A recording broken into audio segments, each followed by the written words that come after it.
আসসালামু আলাইকুম। আবারও চলে আসছি আপনাদের মাঝে নতুন একটা রেসিপি নিয়ে।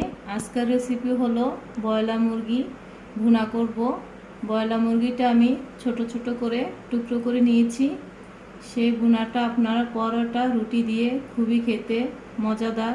আমি আজকে করে দেখাবো কিভাবে এটা ভুনা করে।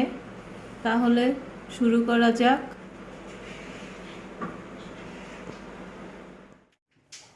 প্রথমে আমি পেঁয়াজ দিয়ে দিলাম। আমি এই জায়গায় পেঁয়াজ নিয়েছি 5-6টার মতো।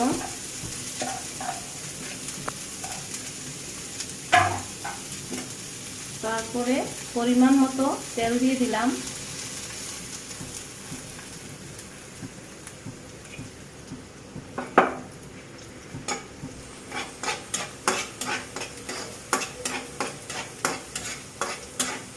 কয়েক সেকেন্ডের মতো এভাবে ভেজে নেব পেঁয়াজটা।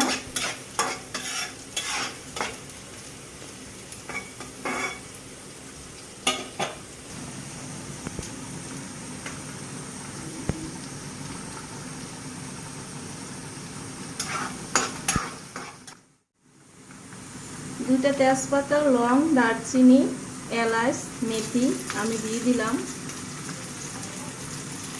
এইভাবে কয়েক সেকেন্ডের মতো এলাচ দারচিনিটাকে আমি ভেজে নেব।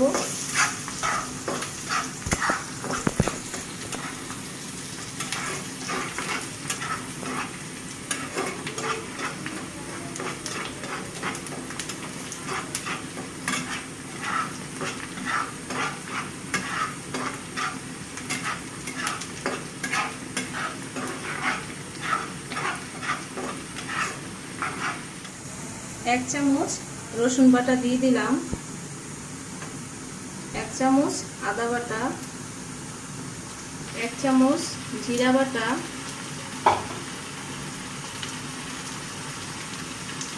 1 চামচ মরিচ বাটা,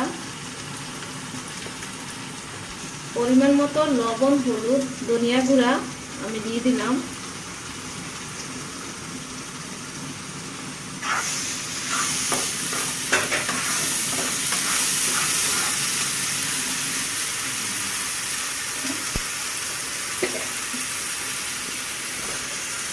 সামান্য পরিমাণ মতো গোলমরিচের গুঁড়া দিয়ে দিলাম।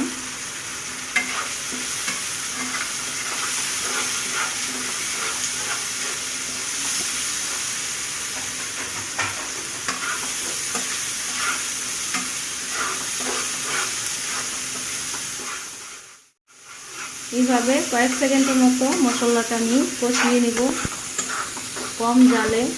বেশি জালে মশলাটা কষাতে গেলে মশলা পুড়ে যাওয়ার সম্ভাবনা আছে।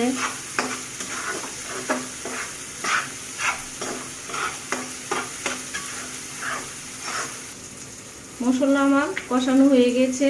এখন আমি মুরগিটা দিয়ে দিলাম। মুরগি আমি এই জায়গায় 1 কেজির মতো নিয়েছি।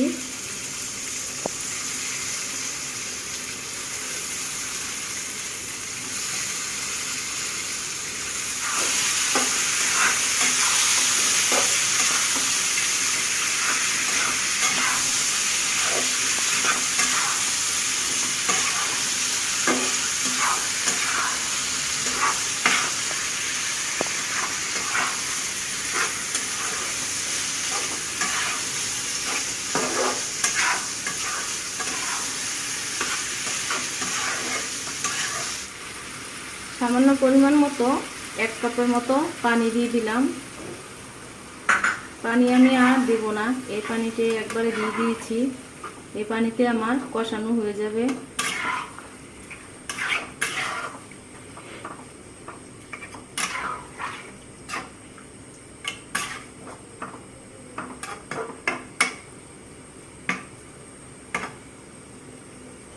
আমি এখন 5 মিনিটের মতো ঢাকনা দিয়ে দিলাম।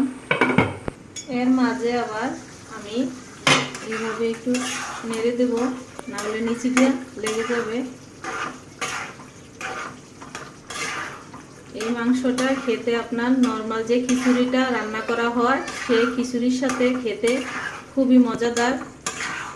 পরোটা, রুটি এইভাবে খেতে খুবই ভালো লাগে।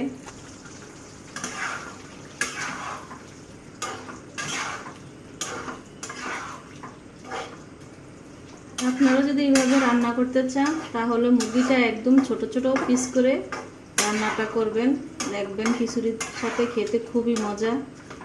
আর 4 মিনিটের মতো আমি কষিয়ে নেব, তারপরে আমার মুরগিটা একদম কমপ্লিট হয়ে যাবে।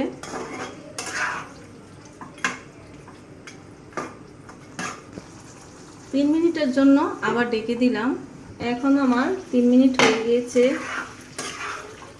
এইভাবে নাড়তে হবে। 3 মিনিট হয়ে গেছে আমার, প্রায় একদম কাছাকাছি হয়ে গিয়েছে মুরগিটা। আর কয়েক সেকেন্ডের মতো হয়ে যাবে, কয়েক সেকেন্ড রাখলে।